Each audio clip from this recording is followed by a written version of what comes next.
super weird. I'm not sure what's going on, but in the spreadsheet that I was looking at, um, I didn't have as many options when I was in the chart menu.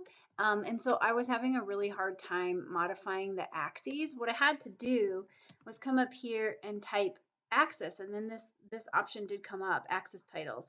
And that's where I added these really descriptive titles that you see here, whatever and whatever. By clicking on the primary horizontal and then the primary vertical, then it allowed me to edit those. I'm not sure why those options weren't coming up. I opened up a new sheet and then made this kind of phony graph. And this is where I expected it to be, these axis titles. So for some reason, I wasn't seeing all of these options, and maybe you weren't too in the previous document. So if that's the case, you can just search for axis and the axis titles option should come up.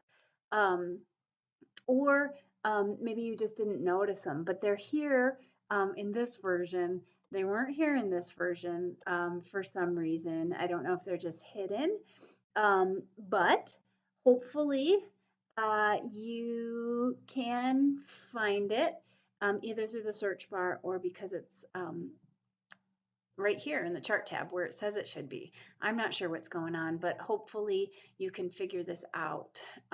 Shoot me an email if not.